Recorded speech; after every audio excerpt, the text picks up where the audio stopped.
ഇവിടുത്തെ carrot cake കൊള്ളാലോ. ഓ കൊള്ളാം. കുട്ടികൾക്ക് വലിയ ഇഷ്ടാ. ഒന്ന് കറങ്ങി വന്ന് കുറച്ച് മേടിക്കണം. എന്തായി സാറിന്റെ മോളുടെ കല്യാണക്കാര്യം? ഒന്നും ശരിയായില്ല ഫ്രെഡി. അവള് നഴ്സിംഗ് കഴിഞ്ഞ് ഇവിടെ അടുത്തൊരു ഹോസ്പിറ്റലിൽ ജോലിക്ക് കയറിയിരിക്കുക. ഇന്ന് നൈറ്റ് ഡ്യൂട്ടിക്ക് പോയിരിക്കുക. കല്യാണം 1 വർഷം കൂടി കഴിഞ്ഞ് മതിയെന്നാണ് അവള് പറയുന്നത്. എന്തായി തൻ്റെ മകളുടെ കല്യാണക്കാര്യം? അവൾക്കൊരു കാര്യം ഉറച്ചിട്ടുണ്ട്. അടുത്ത മാസം മനസ്സമ്മത. കല്യാണം ഉടനെ വേണമെന്നാ ചെറുക്കൻ്റെ വീട്ടുകാർ പറയുന്നത്. കാര്യം എത്രയും പെട്ടെന്ന് നടന്ന അത്രയും മനസ്സമാധാനം ആവുമല്ലോ. എന്തെടുത്ത് നടത്തും സാർ? ഈ എണ്ണിച്ചുട്ട ശമ്പളം കൊണ്ട് ജീവിതം തന്നെ മുന്നോട്ട് നീക്കാൻ കഴിയുന്നില്ല. കല്യാണത്തിന് 30 പവനും പിന്നെ മറ്റു ചിലവുകൾ വേറെയും വേണം. അതൊക്കെ ശരിയാവുമോ? എവിടുന്നാണെന്നാ ഒരു പിടിയും കിട്ടാത്തത്. എല്ലാം ദൈവത്തിന് വിട്ടുകൊടുത്തിരിക്കുക. എല്ലാം ശരിയാവുമോ? താൻ കൈക്കൂലി വാങ്ങിയിരുന്നെങ്കിൽ ഇതെന്നോ ശരിയാവുമായിരുന്നു. നിർത്ത്. എന്താടോ ഇത്? ഇത് TV സാർ. അത് മനസ്സിലായി. ഈ നേരത്തെ നീ എവിടുന്ന് വരുന്നു? ഇത് റിപ്പയർക്ക് കൊണ്ടുപോകുന്നത് സാർ. ഇറങ്ങടാ, വണ്ടിയിൽ നിന്ന് മാറിക്ക്. ഫ്രെഡി, ആ സീറ്റ് ഒന്ന് ഓക്കെ. എന്താടാ നിന്റെ പേര്? സാർ എൻ പേര് സെൽവി. എൻ ഊര് സേലം സാർ. ഞാൻ പാവം സാർ. സാർ എന്താടാ ഇത്? ഇതും റിപ്പയറിന് കൊണ്ടുപോയതാണോ? സാറ് ചോദിച്ചേ കേട്ടില്ലടാ. ഇത് എവിടുന്ന് മോഷിച്ചാണെന്ന്. സാറേ, ഇവനെ സ്റ്റേഷനിൽ കൊണ്ടുപോയി കാര്യമായി ചോദ്യം ചെയ്യണം. അതാ നല്ലത്. ഇതേതാടാ ഈ വണ്ടി? ഇത് റിപ്പയർ ആണോ? സാർ അത് തെറിയാത് സാർ. വണ്ടി എന്നോടല്ല സാർ. ഫ്രെഡി, വണ്ടി എടുക്ക്. സാർ എന്നെ സ്റ്റേഷനുക്ക് കൊണ്ടുപോകുന്നുണ്ട് സാർ. ഞാൻ പാവം സാർ. എന്നെ വിട്ടിട്ട് സാർ. ഫ്രെഡി, താൻ ആ വണ്ടിയുടെ കീയും ആ സാധനം എടുത്തിട്ട് ഇങ്ങ് വാ. ഫ്രെഡി, തൻ്റെ കയ്യിലിരിക്കുന്ന ഈ സ്വർണം കിട്ടിയ തൻ്റെ മോളുടെ കല്യാണം ഭംഗിയായി നടക്കില്ലേ? സാർ മനസ്സിലായില്ല. എടോ, ഇത് നമ്മളുടെ മുന്നിൽ ദൈവം ഇപ്പൊ എത്തിച്ചതാ. സാർ എന്തായി പറഞ്ഞു വരുന്നത്? എടോ, അവൻ ആ ടിവിയും വണ്ടിയും കൊണ്ടുപോയിക്കോട്ടെ, ഈ സ്വർണം കൊടുക്കണ്ട. നമുക്ക് വേണ്ടത് ഈ വഴിയിലൂടെ അല്ല നോക്കേണ്ടത്. ഇന്നേ വരെ നമ്മൾ 5 പൈസ നിലക്കാരിൽ നിന്ന് വാങ്ങിയിട്ടുമില്ല. ഈ അവസാന നാളിൽ അത് വേണ്ട സാർ. തർക്കിച്ച് നിൽക്കാൻ നേരമില്ല. ആരെങ്കിലും കാണുന്നതിന് മുമ്പ് താനവനെ പറഞ്ഞുവിട്. സാർ എനിക്കെന്തോ. താനൊന്നും പറയണ്ട. ഈ അവസാന നാളിൽ നമുക്കും എന്തെങ്കിലും ഇരിക്കട്ടോ ദൈവത്തിന്റെ വക. താൻ വാ. സാർ തീരുമാനം അയച്ചാ ഞാൻ പോട്ടുമാ സാർ. നീ പൊയ്ക്കോ. സ്വർണം അതിന്റെ ആളെ കണ്ടുപിടിച്ച് തിരിച്ചു കൊടുക്കും. തൽക്കാലം നീ വണ്ടിയും ടിവിയും എടുത്ത് സ്ഥലം കാലിയാക്ക്.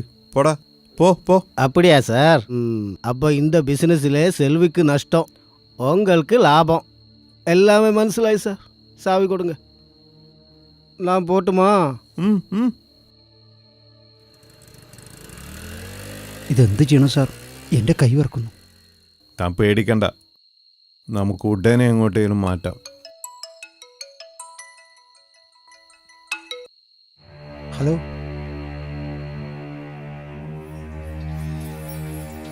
ഞാൻ സ്റ്റേഷൻ വരെ ഒന്ന് പോയിട്ട് വരാം. സാർ അത്യാവശ്യമായിട്ട് ചെല്ലാൻ പറഞ്ഞു. താൻ ഇവിടെ തന്നെ നിൽക്ക്. ഞാൻ പെട്ടെന്ന് വരാം, എത്രയും പെട്ടെന്ന് വരാം. സാർ എൻ്റെ കയ്യിലിരിക്കുന്നത് വല്ലാത്തൊരു പൊല്ലാപ്പാണ്. സാറ് വേഗം വരണം. എന്നെക്കൊണ്ട് ഇതാവില്ല. താൻ പേടിക്കാതിരിക്കടോ. താൻ ഒന്നുമില്ലെങ്കിൽ ഒരു പോലീസല്ലേ. ഒരു സിഗരറ്റൊക്കെ വലിച്ചിവിടെ നിൽക്ക്. എന്തിനാ സാറ് വിളിച്ചതെന്ന് നോക്കിയിട്ട് ഉടനെ വരാം.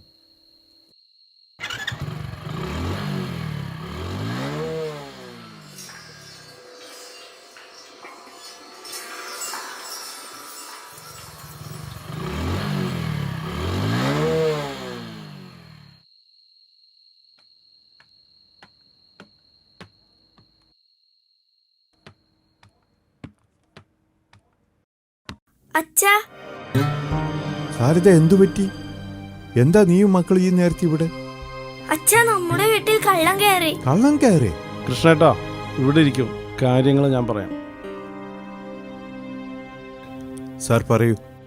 സാധാരണ ഇവിടെ വരാറുള്ള കംപ്ലൈന്റ് പോലെ തന്നെ TV-യിൽ സീരിയൽ കണ്ടുകൊണ്ടിരിക്കുന്ന ഇവരറിയാതെ ചേട്ടന്റെ വീട്ടിലും ആരോ കയറി. എന്നിട്ട്? ഭയപ്പെടാനൊന്നുമില്ല.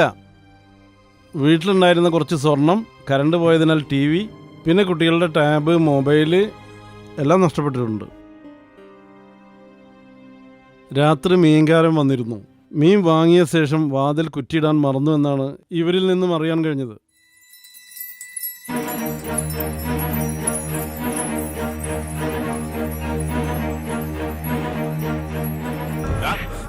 നീ എങ്ങോട്ടാ പോകുന്നേ? ഞാൻ അച്ഛനെ എനിക്ക് അച്ഛനെ കാണണം. നിന്റെ അച്ഛനോ? മര്യാദയ്ക്ക് പൊയ്ക്കോണോ ഇവിടുന്ന്? ഞാൻ എൻ്റെ അച്ഛനെ ഒന്ന് കണ്ടോട്ടെ. ഏതച്ഛൻ? ഞങ്ങളുടെ അമ്മേ, അച്ഛന് രണ്ട് പണ്ടാരത്തിന് ആൺമക്കളെ സൗണ്ട് ഒന്ന് കുറച്ചേ. ഉള്ളൂ. അതിന്റെ ഇടയിൽ അമ്മേ. നീ എങ്ങനെ വന്നു? ഞാനത് കണ്ടോട്ടെ. നീ അവിടെ എങ്ങാനും പോയിരുന്ന് നിന്റെ കളിച്ചോടാ. അച്ഛനെ ഇങ്ങനെ ആക്കിയത് അയ്യോ. നീയാ. നീ കണ്ട ഇന്ന് ചോറ് കിട്ടുമോ? എനിക്ക് വിശക്കണേ. ഗോപേട്ട അങ്ങനൊന്നും പറയല്ലേ.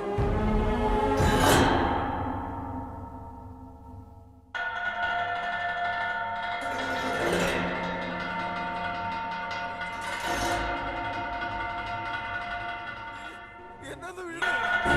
ഞാനത് കണ്ടോട്ടെ. പരുവത്തിലാക്കിട്ട് അവന്റെ കള്ളക്കണ്ണീര് കണ്ടില്ലേ? ഞാനത് ചെയ്തിട്ടില്ല.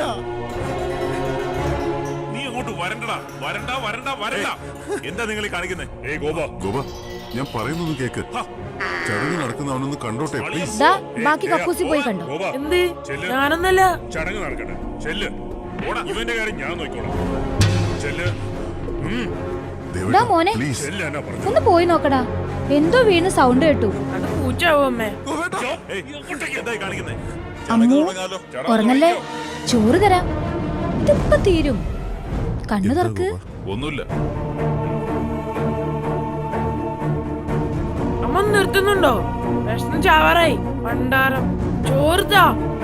ഇപ്പൊ തരാടാ. ഇത് കഴിയാറായി. നീ കളിക്കല്ലേ? ഇതിന് ചാർജ് തീരാറായി. കുത്തിവെച്ച ചോറ് തിന്ന് കഴിയുമ്പോഴേക്കും വീണ്ടും ചാർജ് ആകും. നീ കുറച്ച് വെള്ളം എടുത്ത് കുടിക്കും. ആ കുന്തം ചാർജിന് ഇട്ട് വെക്കും. ഇപ്പൊ വരാം. വരരുത് സർ. അവനൊന്ന് കണ്ടിട്ട് പൊക്കോട്ടെ. ഛേ, ചടങ്ങ് നടക്കുമ്പോ നീ അവിടെ വേണ്ട. ഞാൻ കണ്ടോട്ടെ.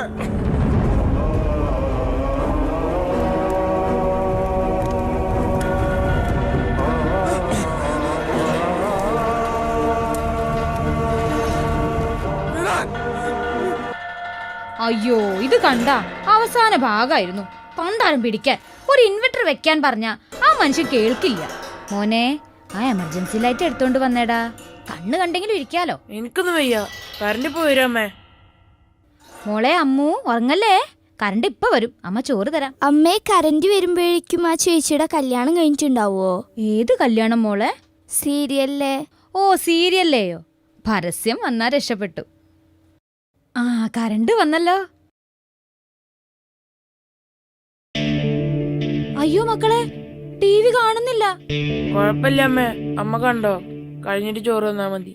അതല്ലടാ, നമ്മുടെ ടി വി ആരും എടുത്തോണ്ട് പോയി. അയ്യോ, എന്റെ ടി വി എവിടെ പോയി? ദൈവമേ, ഇതെന്ത് മറിമായം. 5 മിനിറ്റ് മുമ്പ് വരെ ഞാൻ കണ്ടോണ്ടിരുന്നതാ. അമ്മേ, നമ്മുടെ വീട്ടിൽ ആരോ കേറിയിട്ടുണ്ട്. അയ്യോ അമ്മോ, മക്കളെ, ഏതായാലും സീരിയൽ ശല്യം ഇന്നത്തോടെ തീർന്നല്ലോ. ആ കള്ളനെ കണ്ടിരുന്നെങ്കിൽ ഒരു ചായ വാങ്ങിക്കൊടുക്കാറുണ്ട്. നീ തമാശ പറഞ്ഞ് നിക്കാതെ വേഗം ഫോൺ എടുത്ത് അച്ഛനെ വിളിക്ക്. എന്നാലും നിങ്ങളിരുന്ന് ടി വി കാണുന്ന വഴിയിലൂടെ അല്ലേ അവനകത്ത് കയറിയിട്ടുണ്ടാവുക. സീരിയലിലും ഗെയിമിലും പരിസരം മറന്നും വീട്ടിൽ ആര് വന്നാലും പോയാലും ഇതിൽ മുഴുകിയവർ അറിയാറില്ലല്ലോ. ഇവിടെ തന്നെ ഇത് എത്രാമത്തെ പരാതിയാ. എന്റെ ശാരദേ, എത്ര പ്രാവശ്യം നിന്നോട് പറഞ്ഞിരിക്കുന്നു ആ പണ്ടാരം കാണരുതെന്ന്.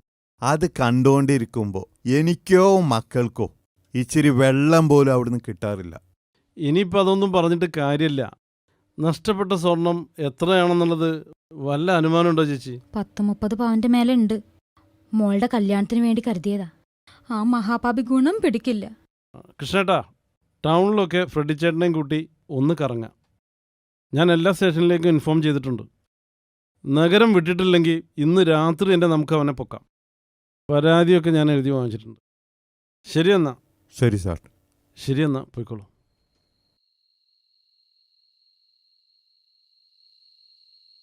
പേടിക്കണ്ട, കള്ളൻ എൻ്റെ കയ്യിൽ വന്ന് പെട്ടിട്ടുണ്ട്.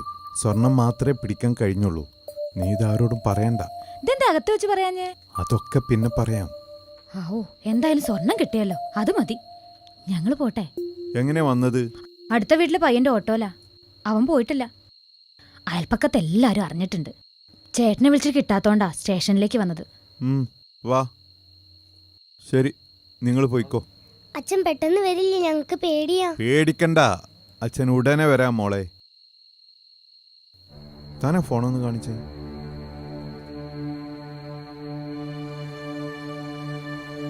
ആ ഫ്രെഡി, താൻ അവിടെ തന്നെയല്ലേ? ഉണ്ട് സാർ. എന്തു പറ്റി? സാറെന്താ വരാത്തത്? ഇവിടെ കടകളൊക്കെ അടച്ചു.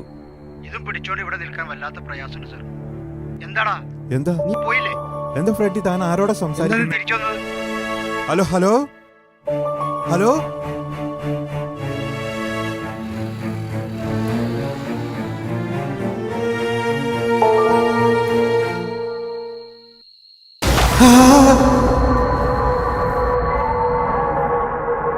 ആ ഫ്രെഡി, താൻ അവിടെ തന്നെയല്ലേ? എന്ത് സാർ, എന്ത് പറ്റി? സാറെന്താ വരാത്തത്?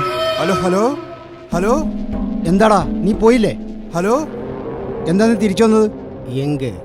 எங்கு போகணும்னா நான் கொண்டு வந்த சொர்ணம் என்னை பറ്റിச்சு ஏமாத்தி கொண்டு வந்து நினைச்சியா? டேய் போலீஸுகாரா, உனக்கு என்ன தெரியுமா? இது சேலம் செல்விடா. தமிழ்நாட்டில் நான் ரொம்ப ஃபேமஸ். இந்த தலைக்கு தமிழ்நாடு போட்ட விலை 10 லட்சம். அந்த நகத்தை தந்துடு, உயிரை காப்பாத்திடு. ഇന്ത നഖം നീ അങ്ങനെ കൊണ്ടുപോകണ്ട. നീ എത്ര വലിയവനാണെങ്കിലും ഇവിടെ ഒരു നാൾ വിരുന്ന് കൂടിയിട്ട് പോകാം. നടക്കടാ സ്റ്റേഷനിലേക്ക്.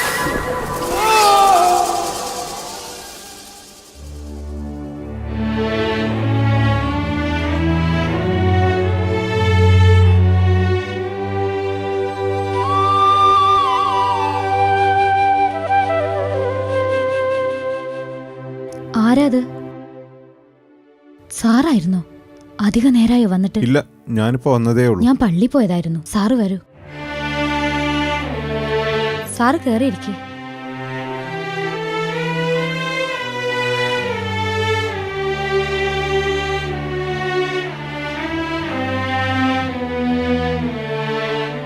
ആ, മോളെവിടെ പോയി?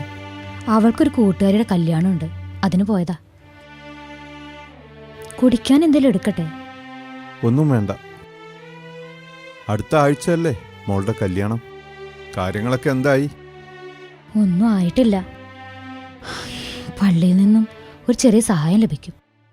പിന്നെ ഫ്രെഡിയുടെ മരണശേഷം കിട്ടിയ കുറച്ച് പൈസ ബാങ്കിലുണ്ട്. ഇനി സ്വർണത്തിന് വീട് പണയപ്പെടുത്തി കുറച്ച് പൈസ തരാമെന്നൊരാൾ പറഞ്ഞിട്ടുണ്ട്. ഫ്രെഡിയുടെ കയ്യിൽ നിന്ന് പലപ്പോഴായിട്ട് ഞാൻ കുറച്ച് പണം കടം വാങ്ങിയിട്ടുണ്ട്. അത് ഞാൻ കൊണ്ടുവന്നിട്ടുണ്ട്. 30 പവൻ സ്വർണത്തിന് ഇത് മതിയാകും. ഇത് വാങ്ങിക്കണം. ഇങ്ങനൊരു കാര്യം ഫ്രെഡി എന്നോട് പറഞ്ഞിട്ടില്ലല്ലോ. ഇത് മോളോട് ചോദിക്കാതെ ഞാൻ എങ്ങനെ വാങ്ങും? അതിൻ്റെ ഒന്നും ആവശ്യമില്ല. കല്യാണ ആവശ്യത്തിന് തരാ എന്ന് ഞാൻ കരുതിയതാ. ഫ്രെഡി പറയാൻ വിട്ടതാവും. ഇത് വാങ്ങൂ. വേണ്ട സർ, എനിക്കറിയാം ഫ്രെഡിക്ക് ആരും ഒന്നും കൊടുക്കാനില്ലെന്ന്. സാറിന്റെ നല്ല മനസ്സിന് നന്ദിയുണ്ട്. ഒരുപാട് സഹായങ്ങൾ സാർ ഇതിനകം ഞങ്ങൾക്ക് ചെയ്തു കഴിഞ്ഞു.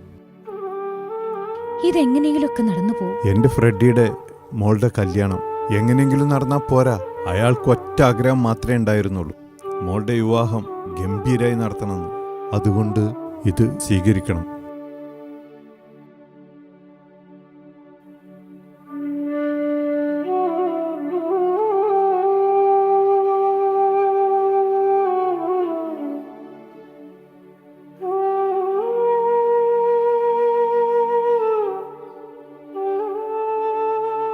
ഈശ്വരൻ നല്ലത് വരുത്തട്ടെ.